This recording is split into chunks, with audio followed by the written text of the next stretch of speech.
മധ്യകേരളത്തിലെ വിവിധ പദ്ധതികൾക്ക് കേന്ദ്ര ബജറ്റ് വിഹിതമായി ലഭിക്കുക 859 കോടി രൂപ. കൊച്ചി കപ്പൽ നിർമ്മാണശാലയ്ക്ക് ഏറ്റവും കൂടുതൽ തുക അനുവദിച്ചിട്ടുണ്ട്. 175 കോടി. ഫാക്ടറിന് 89 കോടിയും റബ്ബർ ബോർഡിന് 140 കോടിയും നീക്കിവച്ചിട്ടുണ്ട്. വലാർപാടം ടെർമിനലിനോടനുബന്ധിച്ചുള്ള കപ്പൽചാലിന് ആഴം കൂട്ടാൻ 238 കോടി രൂപയും അനുവദിച്ചിട്ടുണ്ട്. കപ്പൽചാലിന്റെ ആഴം കൂട്ടുന്നതിന് 238 കോടി രൂപയാണ് അനുവദിച്ചിരിക്കുന്നത്. കപ്പൽ നിർമ്മാണശാലയ്ക്ക് 175 കോടി രൂപ അനുവദിച്ചിട്ടുണ്ട്. ഇതിൽ 120 കോടി രൂപ സബ്സിഡിയും 55 കോടി രൂപ കപ്പൽ നിർമ്മാണത്തിന് നിലവിലുള്ള സൌകര്യങ്ങൾ നവീകരിക്കുന്നതിനുമാണ്. 21.9 കോടിയുടെ മറ്റൊരു പദ്ധതിയും ബജറ്റ് നിർദ്ദേശിക്കുന്നുണ്ട്. തുറമുഖവുമായി ബന്ധപ്പെട്ട കപ്പൽചാലിന് ആഴം കൂട്ടാൻ അനുവദിച്ച തുകയല്ലാതെ തുറമുഖ നവീകരണത്തിന് ഇത്തവണ വേറെ തുക അനുവദിച്ചിട്ടില്ല.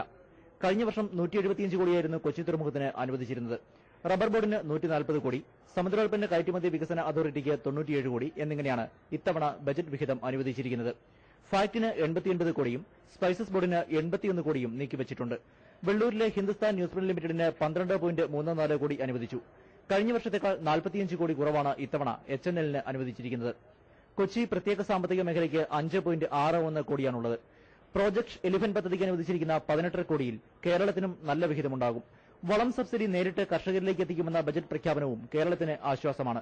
കാർഷിക വായ്പാ തിരിച്ചടവ് കാലാവധി 6 മാസം കൂടി നീട്ടിയതും ഹ്രസ്വകാല വിളകൾക്കുള്ള വായ്പയുടെ പലിശയിളവ് 1% നിന്ന് 2% കാർഷിക രംഗത്തിന് തലോടനാണ് നൽകിയിരിക്കുന്നത്.